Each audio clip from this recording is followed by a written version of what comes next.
I walked into the restaurant with my parents, feeling the kind of nervous energy you get when you know you don't belong somewhere. The place smelled of roasted garlic and butter, and every table glittered with polished silver. My sister Jessica sat near the center with a crowd around her, smiling like she owned the entire room. Technically, she did.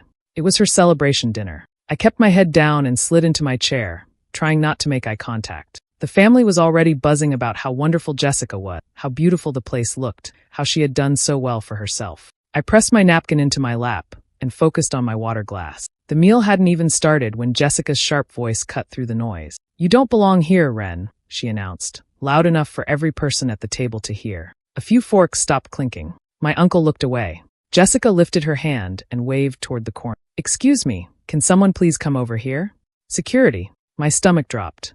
I thought she was joking, trying to embarrass me. But then I saw a woman in a black uniform stride across the dining room. Her expression was firm, no nonsense. Murmurs spread as heads turned. "She's disrupting everything," Jessica said, pointing straight at me as though I were some kind of intruder. "She's not welcome here. Please remove her." Heat climbed up my neck. Every relative stared. A couple of investors, men in sharp suits who clearly had no idea about our family history, watched me with faint smirks as if the drama was entertainment. My father rubbed his temples, but he didn't say a word. My mother looked down at her plate. No one defended me. The guard stopped beside me. She leaned in, her voice low but steady. "I know who you are," she said.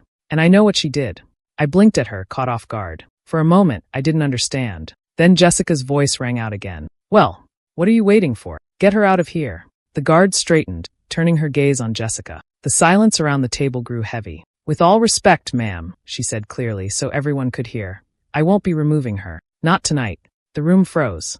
Jessica's smile faltered, just for a second, before she plastered it back on. My chest tightened, not with shame anymore, but with the shock of someone, anyone, standing up for me. I looked around the table, at all the faces pretending not to know what to say. My hands shook as I pushed my chair back. My voice was barely a whisper when I finally spoke. And then, heart pounding, I began to explain how I ended up in that chair, in that room, with my sister calling security on me. Growing up with Jessica, as my sister always felt like living in someone else's shadow. I was the younger one, the quiet one, the one who kept things steady. I did my homework on time. I helped around the house. I stayed out of trouble. But no matter what I did, it was never enough. Jessica sparkled in every room she entered, and everyone, especially our parents, saw only that sparkle. She knew how to play it too. If I spent weeks working on a school project, Jessica would glance at it the night before and somehow end up being the one praised at the dinner table for helping. If I practiced for a spelling bee, she'd find a way to tell our parents it was because she quizzed me, not because I studied. When I got good grades, they were expected. When Jessica brought home anything half decent, she was celebrated like she'd won a medal. I remember once in middle school, I worked on a painting for weeks. I poured everything into it, colors, details, shading. The day of the school art show, Jessica walked in, smiled at the judges, and charmed them into thinking she'd help me create it. I watched my parents beam with pride at her, not me, and when I tried to correct them, they brushed me off. "Don't be petty, Ren. She's your sister. Be happy she's proud of you." That became the line I heard most of my life. Don't be petty. Don't be jealous. Jessica had a way of bending the truth until it served her. She never got punished for it. If she lied, it was excused. If she broke something, it was my fault for leaving it where she could trip over it. If she shouted at me, my parents told me I must have provoked her. I learned early that in our family, Jessica's word weighed more than mine, no matter the situation. I swallowed it for years.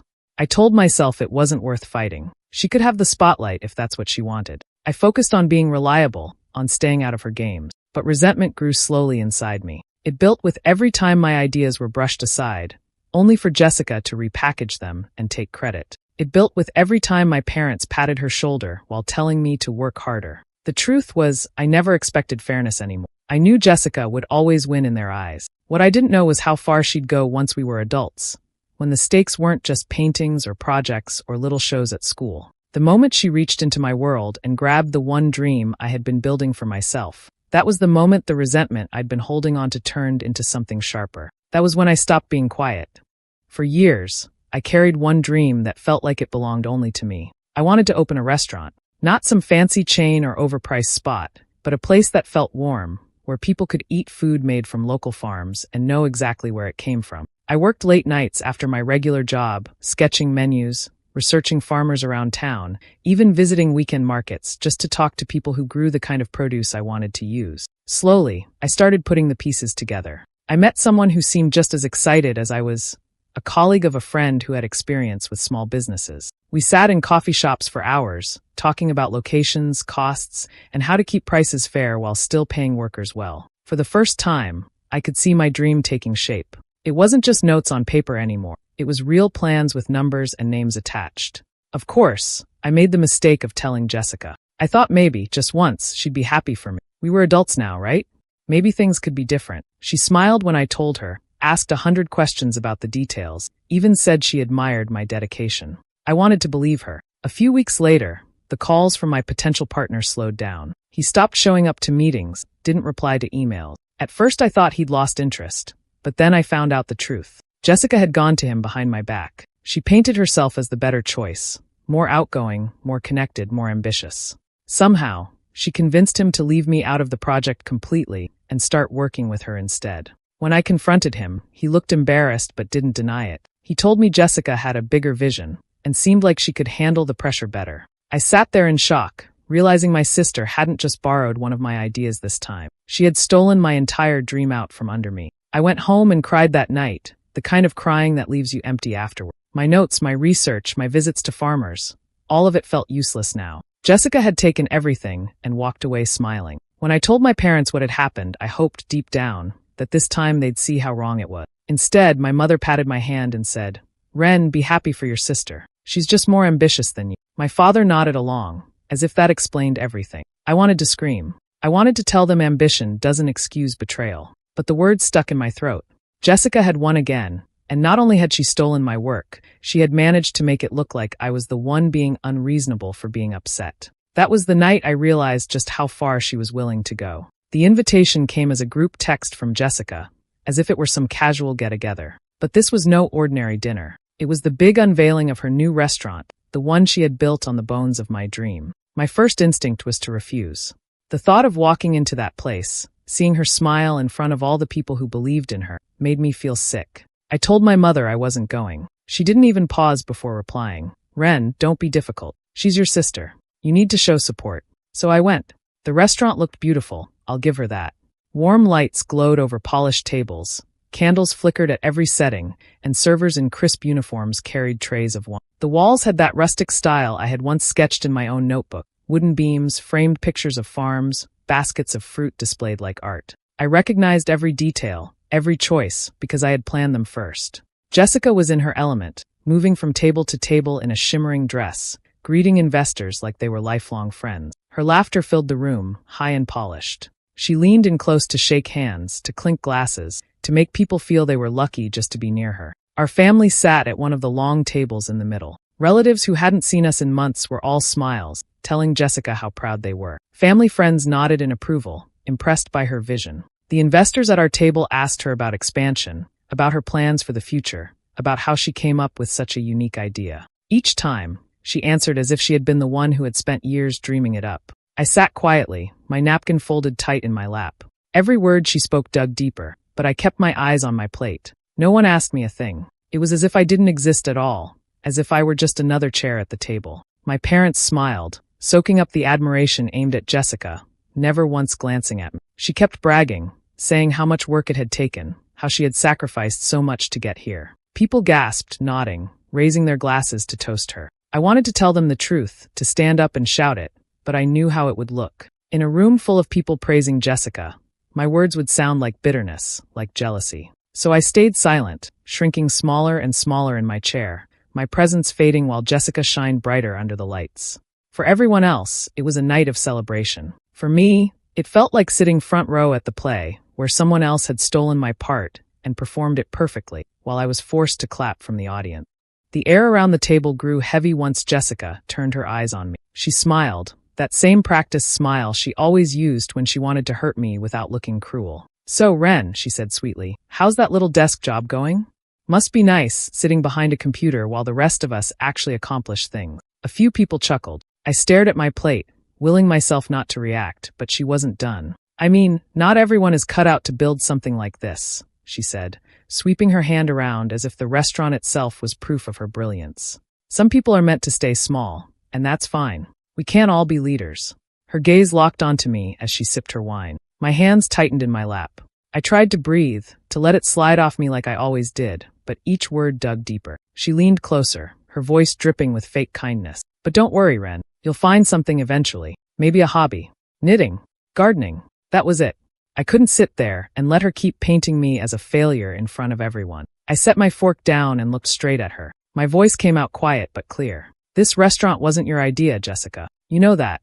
The room fell silent. My mother lowered her eyes, my father shifted uncomfortably, and our relatives all pretended to study their plates. No one spoke. Jessica froze, her smile flickering for just a second before she put on a show. "Excuse me?" she said loudly, pressing a hand to her chest like I had struck her. "Are you really accusing me of stealing?" At my own celebration, she let out a laugh, sharp and bitter. "Wow, I can't believe this. You're trying to embarrass me in front of everyone." I didn't answer. I didn't need to.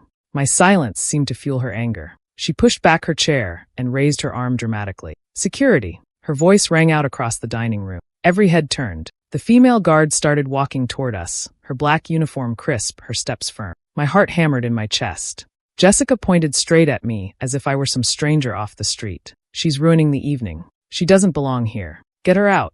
I looked around the table, searching for even one person to stand up for me. My father rubbed his forehead. My mother kept staring at her plate.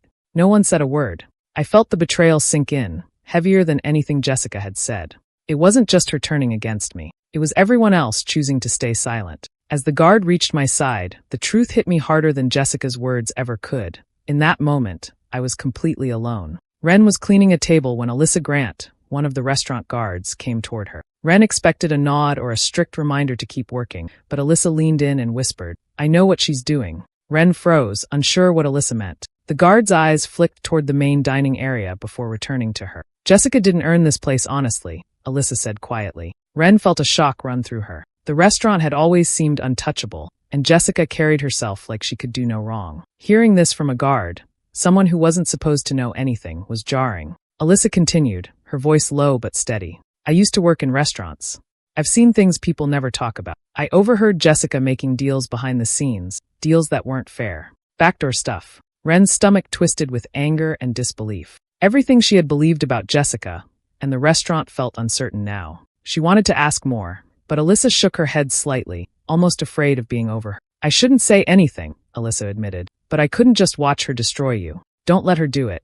Ren's heart pounded. Guards were usually quiet and distant, yet here Alyssa was, warning her with seriousness and care. "She's not as untouchable as she thinks," Alyssa said. Then, without another word, she turned and disappeared into the shadows near the kitchen. Ren stepped outside, letting the cool air hit her face. The restaurant lights glowed behind her, familiar but suddenly distant. She felt shaken and small, yet a flicker of hope and determination had appeared. Alyssa's words were a warning, but they were also a spark. The fear and uncertainty were still there, but now they were joined by resolve. She thought about Jessica and the image of someone untouchable. Maybe that image wasn't true. If Alyssa knew, someone else could too. And if cracks existed in Jessica's armor, Ren might find a way through. She clenched her fists lightly, not with anger, but with determination. Ren walked away quietly, carrying Alyssa's warning and the small, bright spark it gave her. She didn't have a plan yet, but she felt ready. She wouldn't let Jessica destroy her. For the first time in a long while, Ren felt like she could fight back.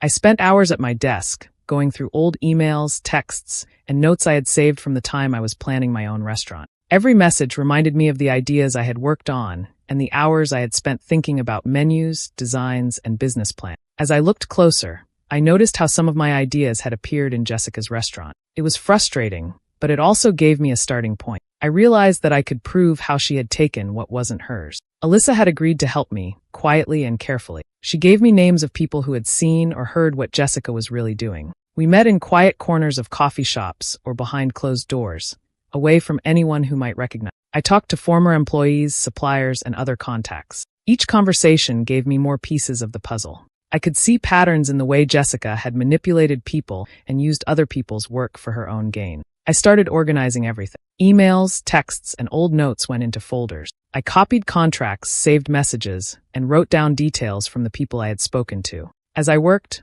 the evidence began to form a clear picture of Jessica's actions: fraud, deception, and theft of ideas. The more I put together, the more I felt that I was building something solid, something that could not be ignored. For the first time in a long time, I felt a sense of control. I had been powerless before, watching Jessica take credit for what I had worked so hard on. Now, with the proof I had collected and the help from Alyssa, I finally felt like I could fight back. I wasn't just angry anymore, I was prepared. Every day, as I went over the evidence and planned my next steps, my confidence grew. I could imagine confronting Jessica, not with anger, but with facts.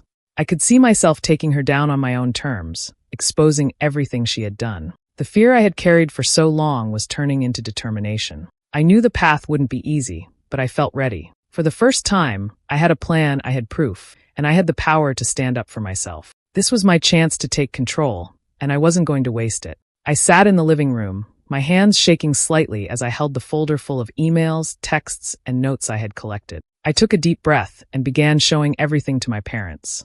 I explained each message, each contract, and every detail that proved Jessica had taken my ideas and used them for her own gain. I could see the surprise and doubt in their eyes, but I kept going, pointing to the evidence and explaining how I had gathered it. At first, my parents didn't believe me. My father frowned and said, "Ren, maybe this is just jealousy. You've been upset for a long time." My mother looked worried but nodded, her expression uncertain. I felt a pang of frustration but refused to give up. I opened the folder wider, showing the undeniable proof. Emails with her name on them, contracts that matched my ideas, messages from people who had witnessed her actions. Slowly, I saw their expressions change. The doubt and hesitation in their faces started to fade. My mother whispered, maybe she's not telling the truth about everything." Before long, Jessica arrived at the house, smiling as if nothing was wrong. She listened to what I said and laughed lightly. "Ren, you're making this up," she said, her voice calm but sharp. "All of this is fake. You're trying to ruin me." Her words were meant to confuse my parents and make them doubt me. The tension in the room grew. Some relatives immediately sided with Jessica, defending her blindly. "She couldn't do this. She's too careful," an aunt said, shaking her head. Others looked more closely at the evidence I had brought and began to see that something was wrong. They whispered to each other, debating quietly, unsure of who to believe. I felt the weight of the room pressing down on me. The family was clearly divided. Some were loyal to Jessica no matter what, while others started to understand the truth I had uncovered. I stayed calm, letting the facts speak for themselves. Even though the family was split, I felt a quiet strength growing inside me. I realized that as long as I held the truth, I had already won a small part of the fight. Some relatives might always support Jessica, but others were beginning to see the reality of what she had done. I felt a spark of hope and determination. I knew the path ahead would be difficult, but I also knew I wasn't alone. I had the evidence, and I had the courage to stand up for myself, no matter how divided the family became. I arrived at the restaurant for Jessica's dinner, feeling a mix of nerves and determination. She had organized it to show off, with family and investors sitting at long tables, all smiling and chatting as if everything was perfect. I carried my folder tightly, knowing that tonight was the night I would finally speak up. When the time felt right, I stood and asked everyone to listen. My voice was steady as I began laying out the evidence I had collected. I showed contracts, messages, and notes that proved Jessica had taken my ideas and used them for her own benefit. I spoke carefully, explaining each piece clearly so there could be no mistake. I included accounts from witnesses who had seen or heard how she manipulated situations. Jessica sat at the head of the table, trying to smile and maintain control, but I could see her eyes narrow. As I continued, she shifted in her seat, her smile faltering. Finally, she could no longer hide her frustration. "This is ridiculous," she shouted, pointing at me. "You've made all of this up. You're trying to ruin me in front of everyone." Her voice shook slightly, betraying her anger. She started insulting me,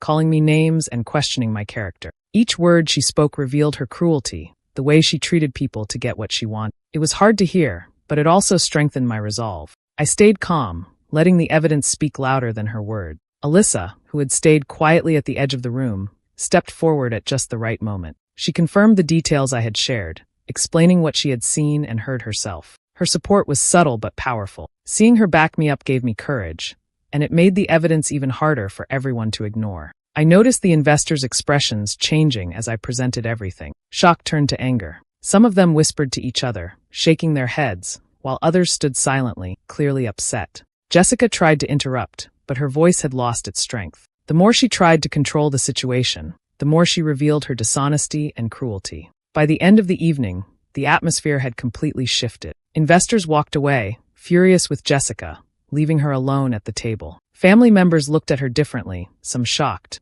others questioning what they had believed. I felt a strange mix of relief and triumph. I had finally shown the truth in front of everyone, with evidence and witnesses to back me up. For the first time, I could see the power of standing up for myself and proving what was right. Jessica's world started to fall apart quickly. Investors who had once praised her and trusted her money began to pull out, leaving her business shaky and exposed. The restaurant that had seemed untouchable started losing customers. Her carefully built reputation crumbled as more people learned the truth about how she had manipulated, deceived, and stolen from others. Everywhere she went, whispers followed her. It was a sudden and harsh change, and it could not be hidden. I watched from the sidelines, feeling a sense of relief rather than triumph. I hadn't done this to enjoy her failure or to see her suffer. I simply wanted the truth to be recognized and for her dishonesty to be exposed. That truth had weight, and finally, the consequences were clear for everyone to see. It was justice, not joy, that filled me as the world she had built began to collapse. When I returned home, my parents were waiting, their faces heavy with guilt. "Ren, we should have believed you from the start," my mother said softly. My father nodded, his voice quiet and apologetic. I listened, feeling the sting of their disbelief still fresh. Their words were meaningful, but forgiveness didn't come quickly. I knew trust had been broken, and that it would take time to repair. Still, I let them speak, and I let myself acknowledge that they were trying. Later, Alyssa found me in a quiet corner of the house. She gave me a small smile and placed a hand lightly on my shoulder. "I'm proud of you," she said. "You didn't give up, and you stood your ground." I felt a warmth at her words, the support of someone who had believed in me when so many others had not. We didn't need to say much more. The quiet moment itself was enough. As I sat alone that night, I thought about everything that had happened. The anger and desire for revenge that had driven me were no longer the focus. Instead, I felt the calm satisfaction of knowing that justice had been served. I hadn't been looking for happiness in her downfall. My goal had always been to reclaim my ideas, my dignity, and my place in the world. I realized that I could finally step out of her shadow, free to pursue my own path without fear or interference. For the first time, I felt a quiet strength in myself. Revenge had not brought joy, but it had brought balance and fairness. That, I decided, was enough. I could move forward, not with anger or bitterness, but with a clear sense of who I was and what I deserved. What would you have done if someone stole your dreams like Jessica did to Ren? Did Ren make the right choice by confronting the truth, or was there another way? Share your thoughts in the comments. Don't forget to subscribe and hit the notification bell for more gripping stories.